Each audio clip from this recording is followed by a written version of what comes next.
দর্শক এই যে দেখেন আমাদের এই পুরনো যে ব্রিজ এটা আমরা দীর্ঘদিন ধরে দেখতেছি, এরকম কর্তৃপক্ষের দৃষ্টি আকর্ষণ করছি। এই ব্রিজটা এইদিকে আপনার হাজার হাজার শিক্ষার্থী এখানে সামনে প্রাইমারি আছে, এই প্রাইমারিতে পড়াশোনা করে। তারা দেখেন এই কি অবস্থা, এইভাবে পড়ে আছে প্রায় বছরের পর বছর। আমাদের শিক্ষার্থীরা এবং যারা আমাদের পদচারী আছে এইভাবে এই কি ব্রিজ কি পার হওয়া যায় বলেন তো? একবারে পইরা কোনো রকম বাইজে আছে। এই যে দেখেন দেখেন একটা গাছের উপরে যে কোনো সময় এটা পড়ে যেতে পারে। পড়লে বড় একটু আগে একটা ভ্যান এখানে আটকে গেছে যাওয়ার সময়, কি একটা অবস্থা।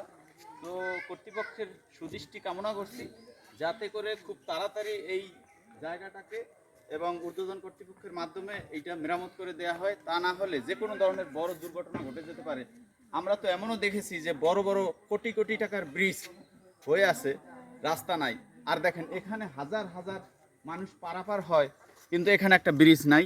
এই ব্রিজটা দীর্ঘদিন মানুষের ভোগান্তির কারণ হয়ে আছে এখানে দেখেন। অথচ আমাদের রাস্তা ছাড়াও ব্রিজ দেখছি আমরা, বহু ধরনের ব্রিজ দেখছি, কিন্তু এখানে আমাদের সেই কাঙ্ক্ষিত উন্নয়ন আমরা দেখছি না। যে কোনো সময় একটা বড় ধরনের দুর্ঘটনা ঘটে যেতে পারে। হাজার হাজার শিক্ষার্থী এখানে মাদ্রাসা স্কুল আছে, তারা পড়াশোনা করার জন্য যায়।